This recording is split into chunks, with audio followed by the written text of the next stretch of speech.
आपल्या सर्वप्रथम आपल्या सर्वांचं हार्दिक स्वागत आपल्या the officer your personal mentor या प्लॅटफॉर्मवरती।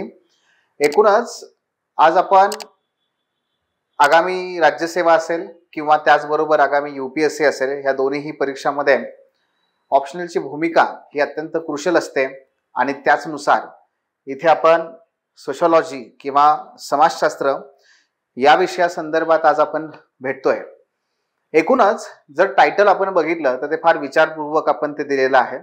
It's a blueprint for the success. म्हणजेच काय, म्हणजे हेच की ऑप्शनल म्हणजे जी आपली सर्वांची सर्वसाधारणपणे अपेक्षा असते की मला या विषयामध्ये खूप चांगले गुण मिळाले पाहिजेत आणि या विषयामुळे मला एकूणच या संपूर्ण परीक्षेमध्ये यशही मिळालं पाहिजे। सो दोन बाबी याच्यामध्ये निहित असतात। एक म्हणजे निवडलेल्या विषयामध्ये खूप चांगले गुण मिळवणं आणि दुसरं या विषयामुळे मला इतर माझा जो अभ्यासक्रम आहे त्याच्यामध्ये मला खूप सारी मदत होणं। या दोन्हीही अर्थाने आपण याचा विचार करूयात। या सत्रामध्ये आपण एकूण पाहणार आहोत की आपल्याला जर समाजशास्त्रामुळे आपल्या GS आणि इतर घटकांमध्ये फायदा व्हायचा असेल, करून घ्यायचा असेल तर तो होतो का, होतो तर तो कसा होतो, कशा पद्धतीने, आणि तो करून घेण्यासाठी काय करावं लागेल। आणि दुसऱ्या बाजूला हा जो ऑप्शनल आहे, या ऑप्शनल मध्ये जर आपल्याला खूप चांगले गुण मिळवायचे असतील, जे आपल्या सर्वांचं खरंच उद्दिष्ट असतं, तर त्यासाठी काय करावं लागेल। सो एकूण एक प्रकारे पुढचा रोडमॅप, पुढे आपल्याला ज्या पद्धतीने जायचं आहे, आपण कशा प्रकारे वाटचाल केली पाहिजे आणि ती करत असताना कुठले डूज अँड डोंट्स आपण त्या ठिकाणी पाहिले पाहिजेत, या सर्वांची आपण इत्थंभूत चर्चा आता इथे करूयात। सर्वप्रथम ते म्हणजे की समाजशास्त्र हा जो विषय आहे, या विषयाबाबत एकूणच आपल्याला जे विद्यार्थी पहिल्यांदाच या विषयाची तयारी करतायत किंवा इतर ऑप्शनलची बेसिकली तयारी करतायत, तर त्यांच्या मनामध्ये एक अनाहूत अशी भीती, अनाहूत उत्सुकता, या सगळ्यांचं मिश्रण असतं, ज्याला इंग्रजीमध्ये एक शब्द आहे एन्झायटी। ज्यामध्ये सुरुवात ही करायची आहे, काय होईल, कसा असेल विषय, काय आपल्याला जमेल की नाही, आणि त्याचबरोबर या विषयामध्ये आपल्याला किती चांगले मार्क्स मिळतील, ह्या सगळ्या गोष्टी त्या ठिकाणी असतात। आणि म्हणून मित्रांनो, आपण या सर्व प्रश्नांची उत्तरं आपण स्टेप बाय स्टेप या ठिकाणी मिळवूयात आणि आपल्या या एकूणच वाटचालीला सुरुवात करूयात। वैकल्पिक विषय समाजशास्त्र, जसं मी नेहमी विद्यार्थ्यांना सांगत असतो की समाजशास्त्र हा जो विषय आहे तो कुणासाठी आहे, तर अशा सर्व विद्यार्थ्यांसाठी आहे ज्यांचं बॅकग्राऊंड काहीही असू दे। या विषयासाठी तुमचं टिपिकल बॅकग्राऊंड त्या ठिकाणी अपेक्षित नाही, बरं का। तुमचं बॅकग्राऊंड कुठलंही असू दे, काही अडचण नाही। का बरं, तेही पुढे सांगतोच। या विषयासाठी फार काही तुमचे ऑलरेडी तुमच्याकडे काही स्किल्स असले पाहिजेत, त्याची रिक्वायरमेंट नाहीये। त्याचबरोबर या विषयासाठी हा आपल्याला काहीतरी ग्रॅज्युएशन किंवा एकूणच याचा काहीतरी आपण पूर्वी अभ्यास केला पाहिजे, अगदी स्टेट बोर्ड NCERT सुद्धा वाचल्या पाहिजेत का, तर तशीही याची काही फारशी गरज नाहीये। त्यामुळे तुम्हाला याच्यापूर्वी काही रीडिंग तुम्ही केलेलं आहे नसेल, तशीही काही याची आवश्यकता नाहीये। आणि मग जर या सगळ्या गोष्टींची आवश्यकता नाहीच आहे, तर मग हा विषय जो आहे तो नक्की आपल्याकडून काय अपेक्षा करतोय आणि मी याच्यामध्ये काय करणार आहे। तर मित्रांनो, या प्रश्नाचं उत्तर जे आहे ते म्हणजे काय की समाजशास्त्र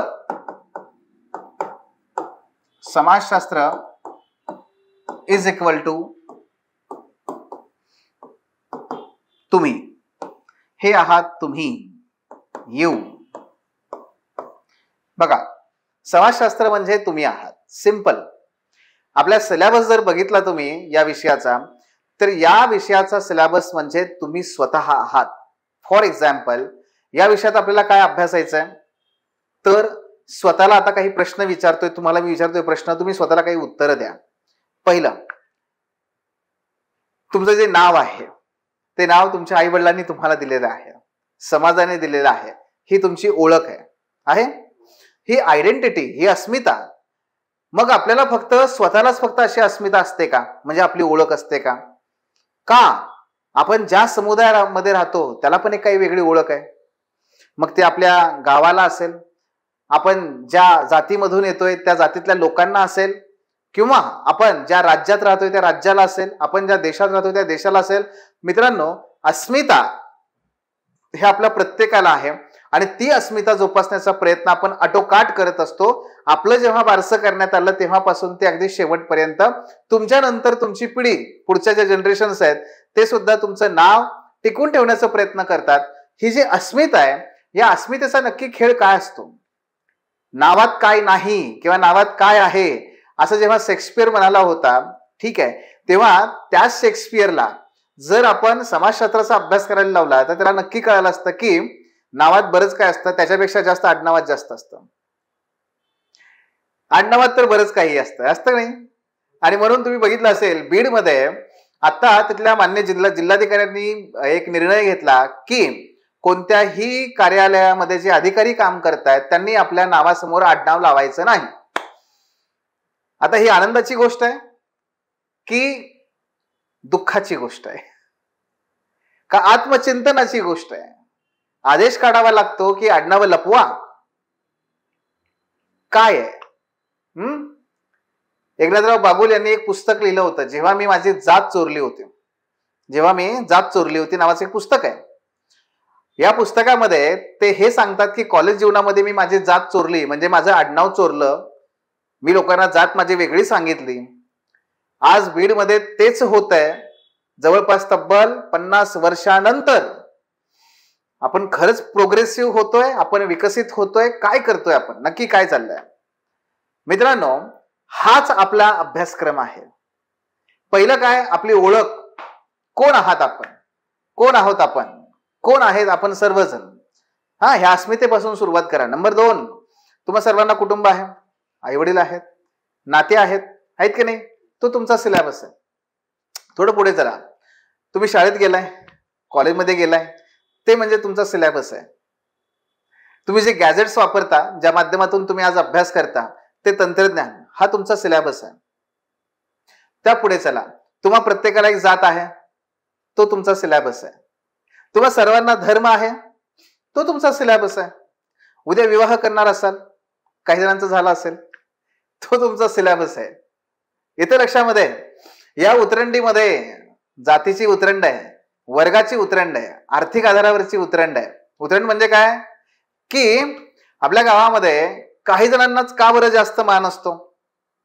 गावातल्या पाटलांनाच पहिल्यांदा बैल पोळ्यामध्ये पहिल्यांदा गावात पाटलातल्या घरातलीच का बरं बैलजोडी बाहेर पडते? का बरं अजूनही लोक गावाच्या बाहेर राहतात? का बरं काही लोकांच्या पुढे लोक नतमस्तक होतात? का? कारण भारतामध्ये, कुठल्याही देशामध्ये सर्वांचं समान स्थान कधीच नाहीये. भारतीय राज्यघटना काय म्हणते? अ पर्स्युएट फॉर इक्वॅलिटी. आपण ती मिळवली पाहिजे, म्हणजेच आज नाहीये. तो तुमचा सिलेबस आहे. येथे लक्षात, तो तुमचा सिलेबस आहे.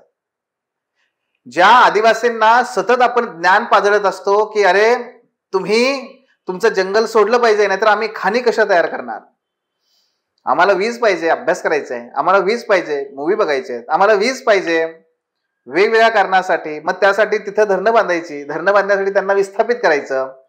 कोण आहे ते? आदिवासी. त्यांना आपण काय म्हणतो? अरे त्याग करा, देशासाठी त्याग करताय.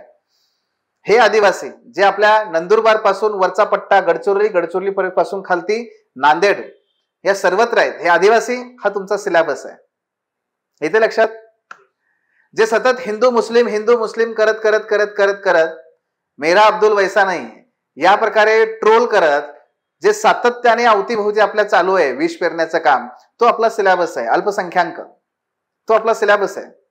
इथे लक्षात, जे आपण सतत म्हणत असतो की सरकारने कायदे केले पाहिजेत. अहो काय, कायद्यांमध्ये काही हवाच राहिली नाहीये. आमचे पोलीस काहीच करत नाहीयेत, कायद्यांची अंमलबजावणीच होत नाहीये.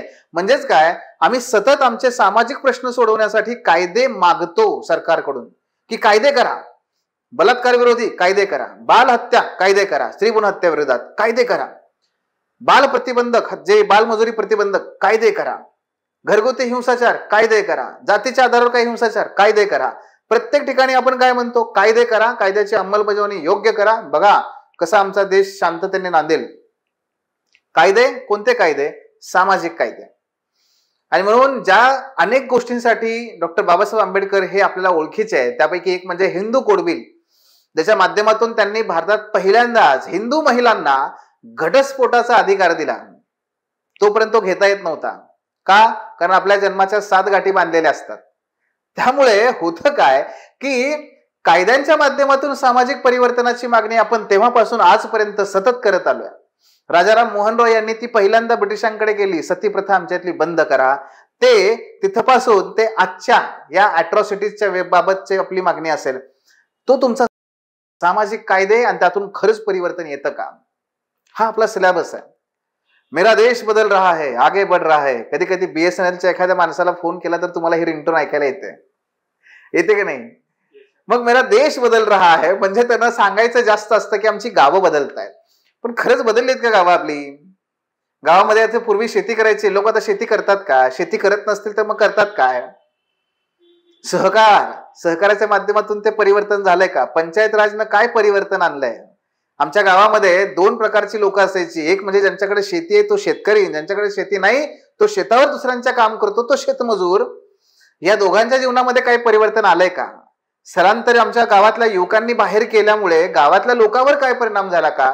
तो तुमचा सिलेबस आहे. घेतलं लक्षात? ज्या दिशेने आपल्याला जायचंय ते म्हणजे औद्योगिकरण आणि नागरीकरण. बाबासाहेबांनी हाक दिली, चला शहरांकडे जाऊया. गांधीजींनी हाक दिली, नाही खेड्यांकडे जाऊया. नेहरू म्हणाले, अरे असं कसं चाललं? नाही इकडे ना तिकडे, आपण काय करू, खेड्यांचंच रूपांतर शहरामध्ये करू. ते नागरीकरण हा आपला सिलेबस आहे. ज्या नगरामध्ये राहून आपण अभ्यास करतो तर नगर हा आपला सिलेबस आहे. ज्या गावाशी आपली नाळ जोडलेली आहे ती गावं हा आपला सिलेबस आहे. हे लक्षात. आणि ह्या प्रत्येक घटकानुसार भारतातली जर विविधता आपण बघितली ती इतकी प्रचंड विविधता आहे की ज्यामुळे प्रत्येक समुदाय हा या भारत मातेकडे म्हणजे भारत मातेच्या सरकारकडे, ते जे सरकार आहे ते कल्याणकारी आहे आणि कल्याणकारी राज्य या नात्याने ती आपली आई आहे. मग ब्रिटिशांच्या कालखंडामध्ये आपण असं म्हणायचो सरकारला, ब्रिटिश सरकारना मायबाप सरकार, बरोबर का? पण ते मायबाप सरकार फार अंतर होतं त्या काळात. म्हणजे ते खरं तर ते मायबाप सरकार नव्हतंच, पण आपण त्यांना आपले मायबाप बनवण्याचा प्रयत्न करत होतो. ते कधी बनले नाहीत कारण त्यांना इथं कधी राहायचं नव्हतं. पण आजचं जे सरकार आहे, मग ते महाराष्ट्र शासन असेल ते भारत सरकार असेल, हे कसं आहे, हे कल्याणकारी राज्य आहे. कल्याणकारी राज्य म्हणजे कसं असतं, आईसारखं असतं. पूर्वीचं राज्य हे पोलीस स्टेट होतं, पोलीस राज्य. कल्याणकारी राज्य आणि पोलीस राज्य यात काय फरक असतो? सोपं सांगायचं झालं तर पोलीस राज्य हे सासूसारखं असतं. म्हणजे सासूचं लक्ष बारीक असतं की सुनबाई भाजी करताना त्या भाजीमध्ये शेंगदाणे किट टाकते आणि तोंडात किट टाकते. आईचं मात्र कसं असतं, एकदा का लेक माहेरी आली की आईला आपली लेक किती बारीक असू दे ती बारकीच दिसते. अजून काय म्हणते ती, बाई किती वाळून गेलीस. हे आईसारखं असतं. कल्याणकारी राज्य कुणासारखं आहे? आईसारखं आहे. कल्याणकारी राज्य काय विचारतं लोकांना, तुम्हाला शिक्षण हवंय, हे घ्या, शिक्षणाचा हक्क. कल्याणकारी राज्य काय विचारतं, भुकेलेला आहात, हा घ्या, अन्न मिळण्याचा हक्क. रोजगार नाहीये, हा घ्या, रोजगाराचा हक्क, मनरेगा. आणखी काय पाहिजे, महिन्याला 1500 रुपये पाहिजेत, हे घ्या, 2100 रुपये घ्या. बरोबर आहे? हे कल्याणकारी राज्य आहे. मग ह्या कल्याणकारी राज्याकडून प्रत्येकाच्या अपेक्षा असतात. शेतकऱ्यांच्या अपेक्षा असतात, महिलांच्या अपेक्षा असतात, कामगारांच्या अपेक्षा आहेत, अनुसूचित जातीच्या अपेक्षा आहेत, अनुसूचित जमातीच्या अपेक्षा आहेत, प्रत्येकाच्या अपेक्षा आहेत. पण सरकारला ऐकायचं कुणाकुणाचं? मग त्यावेळेस काय होतं, कधी एकाकडे दुर्लक्ष, कधी त्याच्याकडे दुर्लक्ष होतं. मग अशा वेळेस ही लोक काय करतात, एकत्र येतात आणि चळवळ उभी करतात. मग शेतकऱ्यांच्या चळवळी, कामगारांच्या चळवळी, विद्यार्थ्यांच्या चळवळी, पर्यावरणासाठीच्या चळवळी, त्या अनुसूचित जातीच्या चळवळी, इतर मागासवर्गीयांच्या चळवळी. महाराष्ट्रातला मराठा मूक मोर्चा हे याचं ऐतिहासिक उदाहरण आहे की नाही? ह्या चळवळी जे समाजाला जिवंतपणा देतं आणि या चळवळी ज्या शासनावरती नेहमी वचक ठेवतात, ह्या चळवळी आपला अभ्यासक्रम आहे. येतं लक्षात? मित्रांनो, हा आपला अभ्यासक्रम आहे. मला सांगा याच्यामध्ये काय वेगळं आहे? यातली एक तरी गोष्ट तुम्हाला माहित नाही अशी आहे? नाही. सगळं आम्हाला माहिती आहे. हा आमचा सिलेबस आहे आणि म्हणून आपला सोशलॉजीचा सिलेबस म्हणजे तुम्ही स्वतः आहात. हा सिलेबस काय करणार आहे तर हा तुम्हाला, तुम्ही जे दररोज अनुभवता, तुम्ही जे दररोज पाहता, जे दररोज तुम्ही ते कॅरी करत असताना त्याच्याकडे पाहण्याची नवीन दृष्टी देणारा हा विषय आहे, तो म्हणजे समाजशास्त्र. जे जात आपण सतत त्या ठिकाणी मिरवत आलोय, जे जात आपण सतत त्या ठिकाणी कॅरी करत आलोय, पण जात का जात नाही? म्हणून व्याख्या कशी केली इरावती कर्वेंनी, जी जाता जात नाही ती म्हणजे जात. मेल्यानंतर सुद्धा जात चिकटलेलीच असते. आमचे सगळे कैलासवासी म्हणा, वैकुंठवासी म्हणा, आणखी कोणी दिवंगत म्हणा, आमचे सगळे जे काही असे थोर महापुरुष आणि स्त्रिया झाल्या, आम्ही त्यांना आजही त्यांच्या जातीनेच विभागलेला आहे की नाही? म्हणून जी मेल्यानंतरही जात नाही ती जात. पण असं का होतं, कशामुळे होतं, नक्की जात आहे तरी काय, हे तुम्हाला कोण शिकवणार आहे? समाजशास्त्र. आणि म्हणून मित्रांनो अतिशय इंटरेस्टिंग असणारा हा घटक आहे. म्हणून सगळ्यात पहिल्यांदा काय आहे, अतिशय खुल्या हाताने, मोकळ्या हाताने, सरळ हाताने जर तुम्ही ह्या विषयाकडे पहिलं पाऊल टाकलं की तिथेच आपल्या यशाची मुहूर्तमेढ झाली असं ओळखायचं. चाचपडत या विषयाकडे यायचं नाहीये, अगदी मोकळ्या हाताने यायचंय. डेफिनेटली हा विषय तुम्हाला तुमच्या यशापर्यंत, तुमच्या मार्क्सपर्यंत, तुमच्या त्या ध्येयापर्यंत हा विषय घेऊन जाईल. पण याच्या बरोबरीनेच दुसरा मुद्दा जो आहे तो म्हणजे असा की या विषयाचा आपला जो काही एकूण युपीएससी असेल किंवा एमपीएससी असेल, या सर्व परीक्षेमध्ये याचा फायदा काय होतो या विषयाचा. पहिलं, ज्यासाठी आपण हे सगळं करतोय ते लपवायचंच नाहीये. त्यामुळे ताकाला जाऊन भांडं लपवायचं नाही असं चालतो आपलं, असं म्हणून चालणार नाहीये. पहिलं काय, आपल्या सगळ्यांचं उद्दिष्ट मार्क्स निश्चित मिळतील. पण त्याचबरोबर हा विषय तुम्हाला सगळ्यात महत्वाचं म्हणजे एक परिप्रेक्ष्य देणार आहे, आपल्या अवतीभोवतीच्या परिस्थितीकडे पाहण्याचा एक नवीन दृष्टिकोन देणार आहे. आणि त्याचा फायदा तुम्हाला तुमच्या जीएस पेपर्स मध्ये सुद्धा सर्वत्र होणार आहे. हे आपल्याला यातून मिळणार आहे. या विषयाचं स्वरूप मित्रांनो आंतरविद्याशाखी आहे. म्हणजे कसं, म्हणजे असं की राज्यशास्त्रामध्ये आपण फक्त राजकीय घटनांचा अभ्यास करतो, इतिहासामध्ये आपण फक्त ऐतिहासिक घटनांचा अभ्यास करतो, भूगोलामध्ये आपण फक्त भौगोलिक घटनांचा अभ्यास करतो. पण समाजशास्त्रात असा एकही कुठला असा विषय नाहीये की ज्याचा अभ्यास करत नाही आपण. तुमच्या समाजशास्त्राच्या सिलेबसमध्ये राजकीय घटक आहे, आर्थिक घटक आहे, भौगोलिक घटक आहे, ऐतिहासिक घटक आहे. प्रत्येक विषयाचे एक एक एक एक एक एक पॉइंट त्यांनी तयार करून तुमच्या सिलेबसमध्ये ठेवलेले आहेत. हे त्यांनी ठेवले नाही, हे समाजशास्त्राचं मूळ स्वरूपच आहे. आणि त्यामुळे मी जेव्हा इतिहासामध्ये कधी बिपिनचंद्र ग्रोवर वाचतोय किंवा कुठला अगदी समाधान महाजन वाचतोय, तो सगळा कॉन्टेंट मला इथे उपयोगाला येतो. जर मी तिकडे काही सौदी वाचत असेल किंवा मी भूगोलाचं माजिद हुसेन किंवा एनसीईआरटी वाचत असेल, हा सगळा कॉन्टेंट मला इथे उपयोगाला येतो. जर मी तिकडे समजा इकॉनॉमीचं काही पुस्तक, त्याचा कॉन्टेंट मला इथे उपयोगाला येतो. मी तिकडे लक्ष्मीकांत किंवा अगदी खंड वाचत असेल तर मला त्याचा कॉन्टेंट हा इथे उपयोगाला येतो. अगदी तद्वतच याचा अभ्यास सगळा मला तिकडे उपयोगाला येतो. हे आपलं सगळ्यात मोठं बलस्थान आहे. आणि म्हणून काय होतं की विद्यार्थी जेव्हा जीएसचाही अभ्यास करतो ना, तेव्हा त्याचा समाजशास्त्राचा अभ्यास थांबत नाही, तो सगळा कॉन्टेंट इकडे वापरता येतो. आणि हा फायदा आहे. फक्त एक बाजू करायची असते, एक बाब लक्षात ठेवायची असते. पण कॉन्टेंटच्या बाबतीमध्ये तुम्हाला समृद्ध करणारा हा विषय, याचा फायदा तिकडे, त्याचा फायदा इथे, एकमेकांना फायदा करू आणि अवघे धरू सुपंथ, अशा प्रकारची बाब आहे. आणि म्हणून आशय आणि आंतरविद्याशाखीय स्वरूप या गोष्टीमध्ये सोशोलॉजी तुम्हाला प्रचंड एनरिच करतो, प्रचंड. हा याचा सगळ्यात महत्वाचा फायदा आहे. जीएस मध्ये बघाल तर सरळ सरळ तुम्हाला सोशोलॉजी हा पेपर 1, ज्याच्यामध्ये आपल्याला सामाजिक मुद्दे आहेत, इंडियन सोसायटी नावाने आपण त्याला ओळखतो. जर युपीएससीचा विचार कराल तर आतापर्यंत युपीएससी मध्ये चढता आले काय, प्रश्न 40 मार्कांपासून सुरू झालं ते आज 80 मार्कांपर्यंत पोहोचलं. म्हणजे इथे आपल्याला थेट फायदा होतो 80 मार्कांसाठी. सो सोशोलॉजी तुम्हाला तुमच्या यशाची ब्ल्यूप्रिंट स्वतः तयार करून देत आहे. दुसरं ते म्हणजे प्रशासन. या प्रशासनामध्ये जो अत्यंत महत्वाचा घटक आहे तो म्हणजे काय, सोशल जस्टिस, सामाजिक न्याय. हा जो सामाजिक न्याय नावाचा जो चॅप्टर आहे, त्याच्यामध्ये प्रश्न कशावर विचारतात ते शिक्षण, आरोग्य, अनुसूचित जाती, अनुसूचित जमाती, महिला या संदर्भातले सामाजिक मुद्दे. त्याच्यामध्ये तुम्हाला हा थेट मदतीला येतो. जवळपास 30 मार्कांना तुम्हाला इथे सुद्धा तो फायद्याचा ठरतो. आणि सगळ्यात महत्वाचा नैतिकता, खरं तर पेपर 3 मध्ये सुद्धा आहे. पेपर 3 मध्ये तुम्हाला इकॉनॉमिक्स मध्ये लँड रिफॉर्म्स आहेत, त्याच्यामध्ये सोशोलॉजी थेट उपयोगाला येतो. पेपर 3 मध्ये इंटरनल सिक्युरिटी नावाचा टॉपिक आहे. मित्रांनो, त्या इंटरनल सिक्युरिटी मध्ये एक अपवाद वगळला तर बाकीचे सगळे टॉपिक तुम्हाला सोशोलॉजी मध्ये आहेत. मग तो नक्सलिझम असेल, मग तो ड्रग्ज माफिया असतील, म्हणजे जे अंमली पदार्थांचं सेवन करणारे ते असतील, हे टेररिझम असेल, हे सगळे घटक तुम्हाला सोशिओलॉजीमध्ये आहेत. म्हणजे इंटरनल सिक्युरिटीचे जवळपास 50 मार्क तुम्हाला इथे फायद्याचे ठरतात. आणि त्याचबरोबर जो सगळ्यात महत्वाचा घटक आहे तो म्हणजे नैतिकता. इथे सोशिओलॉजी तुम्हाला खूप मदत करतो. नैतिकता, आपला जो चौथा पेपर आहे एथिक्सचा, त्याच्या एथिक्समध्ये जर बघितलं आपण तर विद्यापीठांप्रमाणे आपला एथिक्स नाहीये. आपला एथिक्स हा कम्प्लिटली जो पब्लिक सर्वंट आहे, म्हणजे लोक प्रशासक आहे, त्याला समोर ठेवून त्यांनी सिलेबस तयार केलाय. यातला अगदी पहिला चॅप्टर बघितला तर त्याच्यामध्येच तुम्हाला तत्वज्ञान प्लस समाजशास्त्राचे मुद्दे सापडतात. मूल्य, समाज, शिक्षण, कुटुंब यांची भूमिका काय आहे हे थेट शब्द आहेत त्याच्यामध्ये.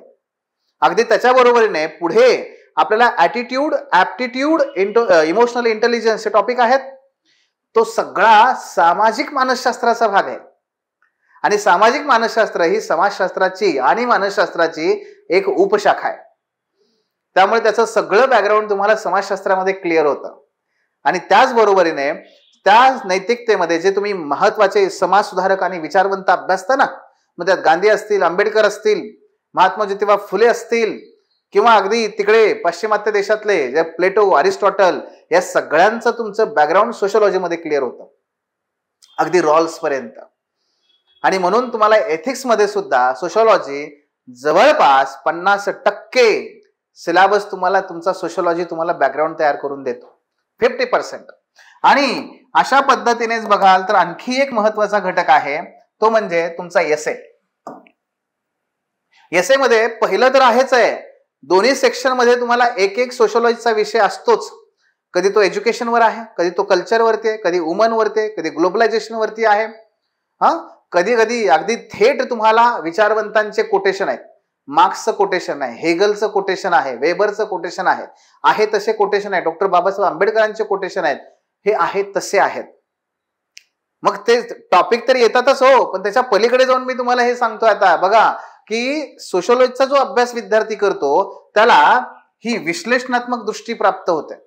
एखाद्या गोष्टीचं विश्लेषण कसं करायचं. फॉर एक्झाम्पल मगाशी जे बघितलं आपण, तुम्ही, मग तुमचं आपण जसं जातीनुसार, धर्मानुसार, विवाहानुसार, कुटुंबानुसार, राज्यानुसार हे जे काही आर्थिक, हे जे काही वेगवेगळ्या प्रकारे विश्लेषण केलं, ही विश्लेषणाची दृष्टी समाजशास्त्र तुम्हाला देतं.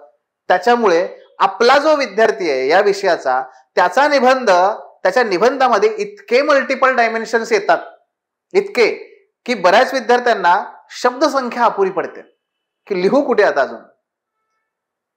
जनरली नवीन तयारी करणाऱ्या विद्यार्थ्यांना पहिला प्रश्न असतो की 1250 मार्क कसं शब्द लिहायचे, कुठून आणायचे. सोशिओलॉजीच्या विद्यार्थ्याला शब्द अपुरे पडतात. का? कारण तो परिप्रेक्ष्य आहे, तो दृष्टी आहे. आणि म्हणून त्याचा तो फायदा आहे. एवढंच नव्हे, सामाजिक परिस्थितीशी एसे नेहमी आपल्या सोसायटीशी कनेक्ट करून मला तो लिहावा लागतो. वाचणाऱ्या परीक्षकाला असं वाटलं पाहिजे की अरे मी माझं अख्खं गाव फिरून आलो याच्यातून, मी ह्या एसे वाचत नव्हतो, मी स्वतः त्या ठिकाणी चालत जात होतो. हे शक्य होतं हे सोशिओलॉजीच्या पर्स्पेक्टिव्हमुळे. आणि त्याचबरोबर परिप्रेक्ष्य जे आपण आता चर्चा करत होतो ते. तर त्यामुळे एसे मध्ये सुद्धा तो तुम्हाला इतका फायदा करून देतो की ज्यामुळे या विद्यार्थ्यांना एसेचं स्वतंत्र बर्डन फारसं राहत नाही, तो राहत नाही. पण त्यासाठी सोशिओलॉजीवरती आपल्याला काम करावं लागतं. हे सगळे मुद्दे याच्यामध्ये महत्वाचे आहेत.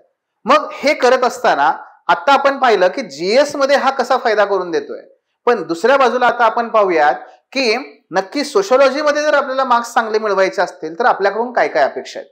त्यातला पहिला मुद्दा आहे तो म्हणजे अभ्यासक्रमाचं विश्लेषण. अभ्यासक्रम या सिलेबसचं, म्हणजे खरं तर तुम्हाला मी सांगत असतो नेहमीच की जीएस असू दे नाहीतर सोशिओलॉजी असू दे, अभ्यासक्रम आपला मुखोद्गत असला पाहिजे, पाठ असला पाहिजे. डिकोडिंग करून पाठांतर, नुसतं पाठ नाही तर डिकोडिंग करून समजून घेऊन त्याचं पाठांतर असलं पाहिजे. तर डेफिनेटली आपला अभ्यास मग काय होतो माहितीये, जळी स्थळी काष्ठी पाषाणी. म्हणजे काय, म्हणजे असं इत्र तत्र सर्वत्र. अरे म्हणजे काय, म्हणजे असं की आपला अभ्यास फक्त माझा टेबल आणि चेअर इथपर्यंत मर्यादित राहत नाही. माझा अभ्यास मग मी जिथे कुठे जातोय, जिथे काही पाहतोय तर सर्वत्र चालू राहतो. हे लक्षात घ्या. आणि म्हणून होतं काय की अभ्यासक्रम आपल्याला मुखोद्गत असला पाहिजे. अभ्यासक्रम मुखोद्गत असला की एकतर आपण जिथे कुठे जातोय तिथूनही आपला कंटेंट गोळा करता येतो, आणि दुसरं जेव्हा आपण प्रश्न लिहितो तेव्हा हा प्रश्न माझ्या सिलेबसला कुठे कनेक्ट करतोय, हा प्रश्न माझ्या सिलेबस मधून कुठून विचारलेला आहे, त्याच्यानुसार माझं उत्तर मला लिहिता येतं. अगदी जीएस मध्ये उदाहरण तुम्हाला सांगायचं झालं तर दारिद्र्य पेपर 1 मध्ये पण विचारलं जातं, मग तेव्हा सोशल पर्स्पेक्टिव्ह पाहिजे. पेपर 2 मध्ये पण विचारलं जातं, मग तेव्हा गव्हर्नन्सचा पर्स्पेक्टिव्ह पाहिजे. पेपर 3 मध्ये पण विचारलं जातं दारिद्र्य, पण तिथे माझा इकॉनॉमिक्सचा पर्स्पेक्टिव्ह पाहिजे. आणि पेपर 4 मध्येही दारिद्र्य विचारलं जातं, तेव्हा माझा एथिकल पर्स्पेक्टिव्ह पाहिजे. आणि जेव्हा एसे मध्ये दारिद्र्यावरती प्रश्न येतो तेव्हा तिथे माझी ललित त्या साहित्याप्रमाणे माझी भाषा पाहिजे. समजतंय? दारिद्र्य टॉपिक आहे पण विचारलाय कुठे त्याच्यानुसार माझं उत्तर बदलत जातं. म्हणून काय पाहिजे, सिलेबस पाठ पाहिजे. सिलेबस, आणि तेच आपण आता इथं या ठिकाणी करणार आहोत. आपला जर सिलेबस आपण बघितला तर मी नेहमी सांगत आलोय, तुम्हीही पाहिलंय की आपला सिलेबस हा वन ऑफ द शॉर्टेस्ट आहे. मग आपण आपला सिलेबस बघूयात. मग सिलेबसचा जर विचार केला तर पेपर 1 जो आहे त्याच्यामध्ये हे आपले मोजून 10 टॉपिक आहेत. ओके. आणि पेपर 2 मध्ये जर बघितलं तर त्याच्यामध्ये पुन्हा पेपर 1 मधलेच बरंचसं रिपिटेशन आहे. ते वगळलं तर ते 10 पेक्षा सुद्धा कमी टॉपिक राहतात, 5 ते 6च. त्यामुळे जर ह्या दोन्ही पेपरचा विचार केला तर हे दोन्हीही पेपर एखाद्या हिस्ट्री किंवा जॉग्राफी किंवा पॉल सायन्सच्या एका पेपर वेळा सुद्धा सिलेबस आपला नाहीये. आणि म्हणून तो one of the shortest syllabus असलेला पेपर आहे. हा पहिला मुद्दा हा झाला. आता दुसरा, जर या पेपरचं आपण विश्लेषण केलं तर पेपर 1 मध्ये आपल्याला टोटल 10 युनिट्स आहेत. आणि हे 10च्या 10 युनिट जे आहेत हे 4 भागामध्ये विभागता येतात. आपला अख्खा पेपर जो पहिला आहे ना 4 भागामध्ये डिवाइड होतो. कुठे कसा पहा. त्यातला पहिला समाजशास्त्र, मूलभूत तत्व आणि संशोधन. ह्या पहिल्या भागामध्ये काय करायचंय आपल्याला, तर नक्की समाजशास्त्र उदयाला कसा आला आणि समाजशास्त्रामध्ये नवीन ज्ञान निर्मिती करता संशोधन कसं करतात, हा तो आपला पहिला टॉपिक आहे. यासाठी त्यांनी जवळपास पहिले तीन टॉपिक त्यांनी याच्यासाठी गुंतवलेले किंवा खर्च केलेले आहेत. सो पहिले 3 टॉपिक समाजशास्त्र म्हणजे काय आणि समाजशास्त्रामध्ये संशोधन कसं करतात याविषयी आहे. मग हे सगळं समाजशास्त्राचा विकास आणि समाजशास्त्रामध्ये संशोधन पद्धती कोणी विकसित केल्या, तर त्या केल्या विचारवंतांनी. आणि म्हणून पुढचा घटक येतो तो म्हणजे विचारवंतांचा. या विचारवंतांमध्ये जर विचार केला तुम्ही तर आपल्याला फक्त 6 विचारवंत आहेत, त्यातले मेन फक्त 5 विचारवंत आहेत. ओके. आणि मित्रांनो, ज्या लोकांनी संशोधन पद्धती विकसित केल्या त्यांचा अगोदर अभ्यास करायला पाहिजे का अगोदर त्यांनी ज्या संशोधन पद्धती विकसित केल्या त्या वाचायला पाहिजेत? आणि म्हणून मोस्टली जे चुका होतात मुलांकडून त्या म्हणजे ज्यांनी त्या निर्माण केल्या अगोदर त्या आपल्या सिलेबस मध्ये सुरुवातीला आहेत म्हणून त्याचा अभ्यास करणं म्हणजे आत्मघातकी निर्णय आहे, ज्याला फिदाईन असं म्हणतात. स्वतः बॉम्ब लावून स्वतःचा, तसं करायचं नाहीये. अगोदर आपण विचारवंताकडे जाणार आहे. आणि म्हणून पहिल्या टॉपिकच्या अगोदर आपण विचारवंतांकडे जाणार आहे, कारण हाच आपला बेस आहे. समाजशास्त्राचा उदय हे पाहिलं की डायरेक्ट आपण विचारवंतांकडे जाणार. आणि संशोधन पद्धती ज्या आहेत ना ह्या दोन्ही पेपरच्या शेवटी आपण घेणार. जर सुरुवातीला संशोधन पद्धतीचा अभ्यास कोणी केला तर त्याला किमान महिनाभर त्या संशोधन पद्धतीमध्ये संशोधन करत बसावं लागतं. पण त्या संशोधन पद्धती जर दोन्ही पेपरच्या शेवटी आपण अभ्यास केला तर हार्डली 3 दिवसामध्ये तो टॉपिक कव्हर होतो. आणि म्हणून अगोदर विचारवंतांकडे जायचं. किती विचारवंत आहेत?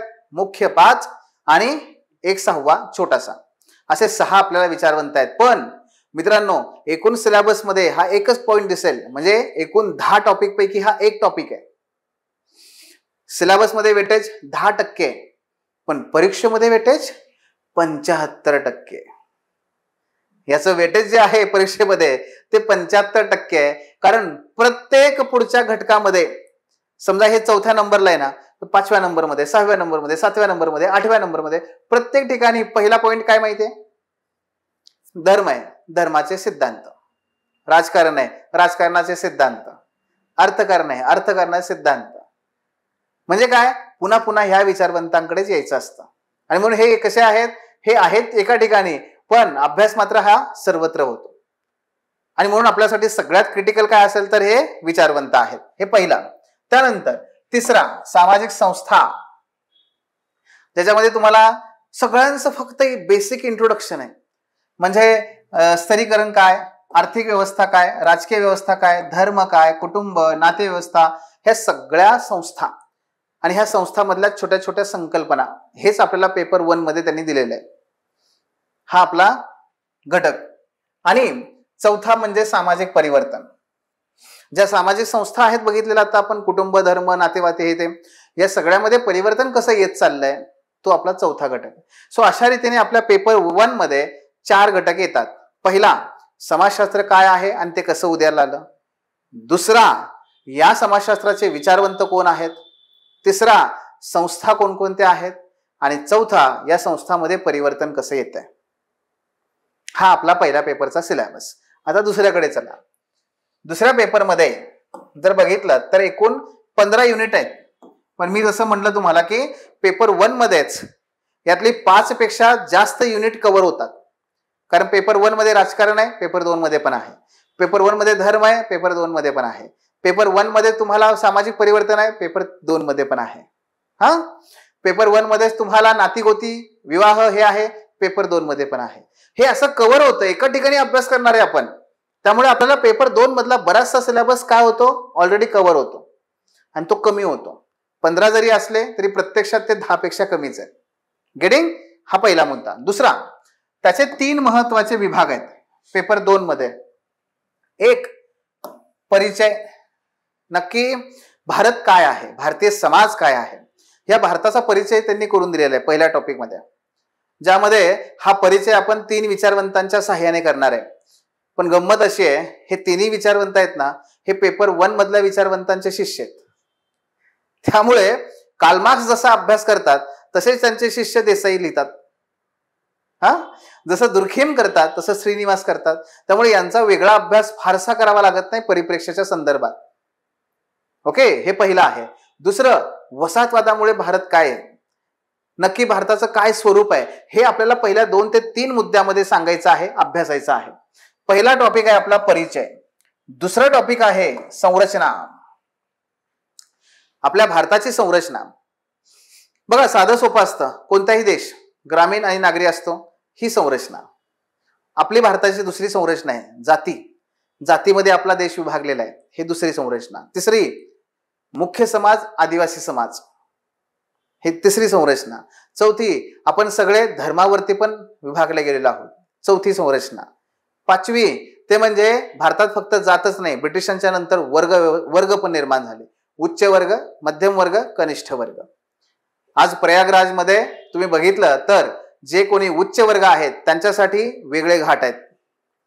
50,000 रुपये एका दिवसाचं भाडं आहे. म्हणजे ज्यांना शक्य आहे त्यांच्यासाठी स्वच्छ गंगेचं पाणी आहे, त्यांच्यासाठी स्वच्छ असे घाट आहेत. आणि जो कोणी मिडल क्लास आहे त्यांच्यासाठी 5,000 रुपये देऊन बोट येते आणि ती पाण्यात, स्वच्छ पाण्यात घेऊन जाते. हा, म्हणजे काय, सर्वसामान्य भरडले गेलेले. हे मात्र अगदी चेंगराचेंगरी होईपर्यंत गंगेमध्ये त्या ठिकाणी उड्या मारत असतात. म्हणजे प्रयागराजचेच आपण बघूयात, 45 कोटी लोकांनी आजपर्यंत स्नान केलंय. पण याच्यामध्ये सुद्धा 3 वर्ग आहेत. त्या 3ही वर्गांची स्वतंत्र व्यवस्था आहे. हे कुठे आहे, ही आपली संरचना आहे. आपल्याला या संरचनेमध्ये जातीचा, धर्माचा, वर्गाचा, आदिवासींचा अभ्यास आहे. हे दुसरा घटक. आणि तिसरा घटक ते म्हणजे भारतामध्ये सामाजिक परिवर्तन कसं येत चाललंय. गावं आमची, नगर कशी वाढतायत, औद्योगिकरण खरंच होतंय का, मेक इन इंडिया काय नक्की परिवर्तन आणतंय, आमच्या चळवळी काय परिवर्तन मागतायत, आणि त्याचबरोबर हे परिवर्तन येत असल्यामुळे कुठले सामाजिक प्रश्न आणि पर्यावरणाचे प्रश्न निर्माण होत आहेत, हे म्हणजे आपला तिसरा टॉपिक आहे. कळलं. सो अशा पद्धतीने पेपर 1 मध्ये 4 घटक आणि पेपर 1 मध्ये 3, दुसऱ्या पेपरमध्ये 3 घटक. या 7 घटकामध्ये हा आपला सगळा सिलेबस कव्हर होतो. गेटिंग. तर हे एकदा आपल्याला पहिल्यांदा लक्षात ठेवणं गरजेचं आहे. हे तेच रिपीट आहे याच्यामध्ये. मग पहिलं काम आपल्याला काय करायचंय, आमचा सिलेबस. इथून पुढे डेली 15 मिनिटं सिलेबस वाचायचा. आज पहिला पेपर वाचायचा, उद्या दुसऱ्या पेपरचा वाचायचा, पुन्हा पेपर 1चा, पुन्हा पेपर 2चा. गेटिंग? एवढं करायचं. आता पुढे क्वेश्चन पेपर. ते म्हणजे जेव्हा की हा सिलेबस किंवा हे सगळे जे आहे जरी ओळखीचं असलं तरी प्रश्न नवीन आहेत, म्हणून काय करायचं, डेली क्वेश्चन पेपर वाचत राहायचं. समजो न समजो वाचत राहा. कुठल्याही नवीन आपण जेव्हा शाळेत गेलो, कॉलेजात गेलो किंवा नवीन आपण अभ्यासक्रमात गेलो, कोणीही आपल्या ओळखीचं नसतं, पण महिनाभरात सगळ्यांचे चेहरे ओळखीचे होतात, नावं ओळखीचे होतात. तसंच आहे, दररोज वाचत राहायचं. क्वेश्चन पेपर दररोज वाचल्याने फायदा काय होतो, सगळ्यात पहिलं म्हणजे ओळख निर्माण होते. दुसरा फायदा, कीवर्ड्स कळतात, कीवर्ड्स. तिसरा फायदा, नक्की डिमांड काय आयोगाची हे कळायला लागतं. चौथं, अप्रोच डेव्हलप व्हायला लागतो. म्हणून दररोज वाचत राहा आणि स्वतः वाचा. हे केलं पाहिजे, हे दुसरं करायचं. तिसरं, राज्य म्हणजे आपल्या स्टेट बोर्ड आणि NCERTची पुस्तकं. आता ज्यांच्याकडे वेळ आहे, जे निवांत 27-28 अटेम्प्ट देणार आहेत त्यांनी वाचावं, निवांत वाचावं, काही हरकत नाही. पण ज्यांना आता आगामी कालखंडामध्ये परीक्षा द्यायची आहे त्यांनी हे वाचलं नाही तरी चालेल, कारण आपण हे पुन्हा वाचणार आहे. आपण सोडणार नाहीये, पण फक्त आपण क्रम बदलणार आहे. आपण सुरुवात याने नाही करणार आहे, आपण व्हॅल्यू ॲडिशनच्या स्टेजमध्ये आपण याला वाचणार आहे.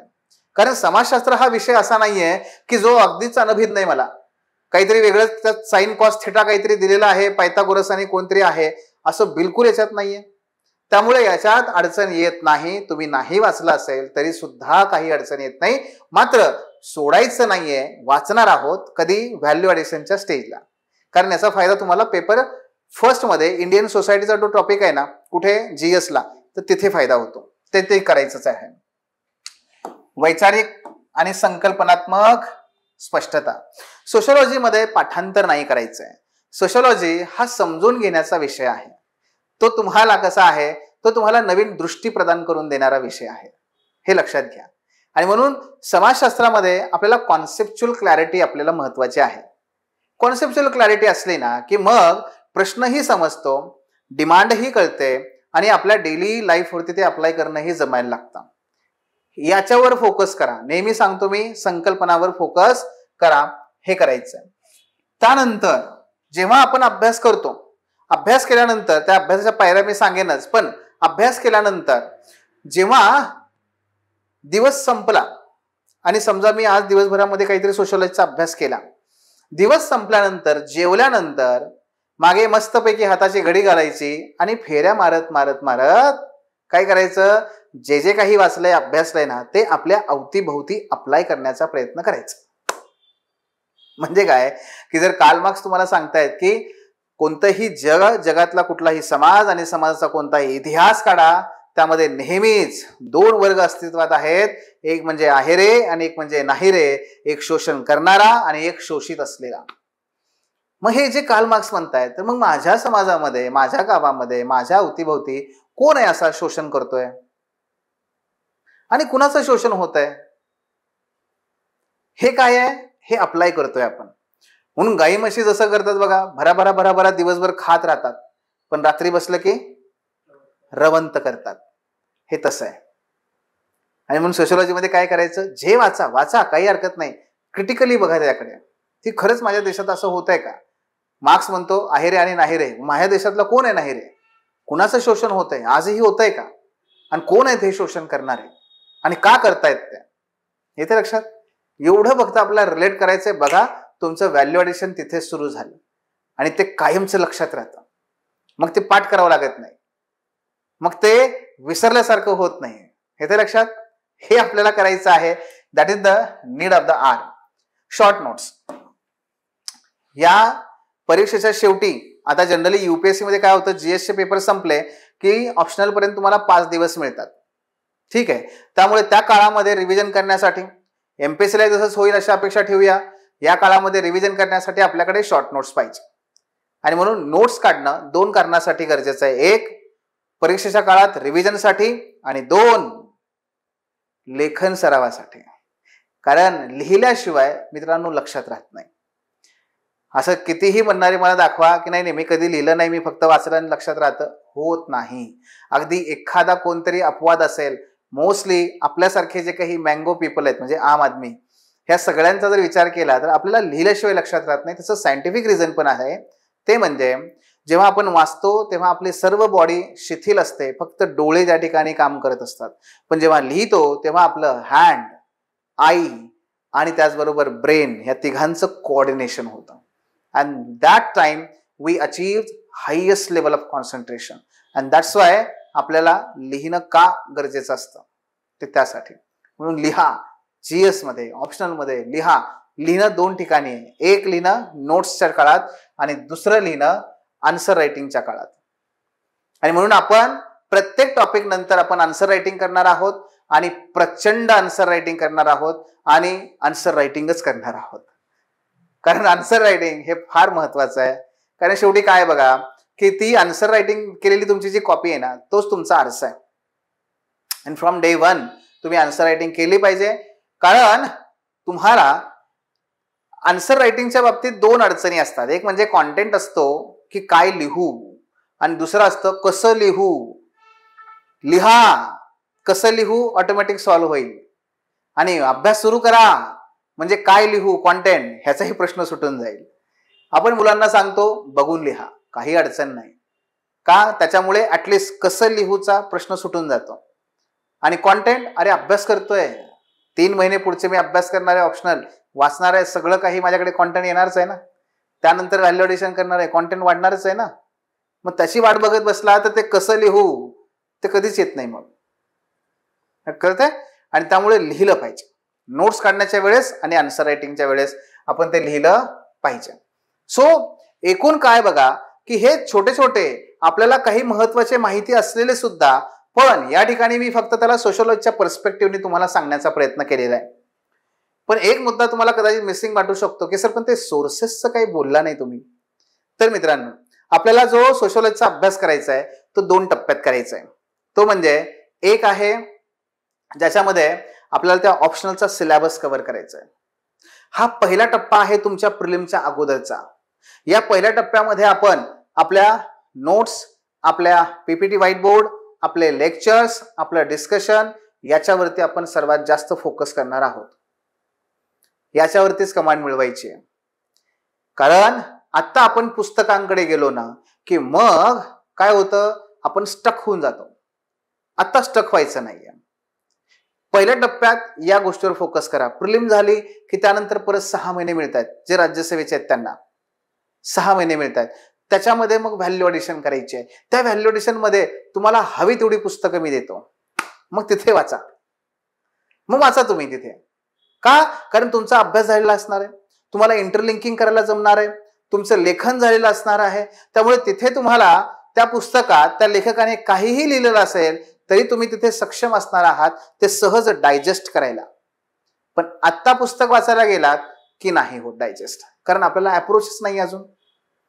आणि म्हणून वाचायचं नाही असं नाहीये, शॉर्टकट कुठेही मारत नाही आपण, करायचंय पण व्हॅल्युएशनच्या काळात करा. पुढे 6 महिने आहेत आणि सोशलॉजी आपण कधीच बंद करणार नाही, ऑप्शनल कधीच बंद करणार नाही, एक्सेप्ट प्रिलिमच्या अगोदरचे 3 महिने 4 महिने. त्याही काळात तुम्हाला काय करायचं असतं तेही सांगेन पुढे. पण एवढं लक्षात घ्या. त्यामुळे पहिल्या टप्प्यामध्ये मित्रांनो स्वतःला सक्षम बनवा.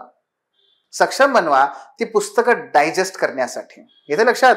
आणि म्हणून पहिल्या टप्प्यामध्ये आपल्यावरती कम्प्लिटली डिपेंड राहा, एवढंच करा बस. ओके.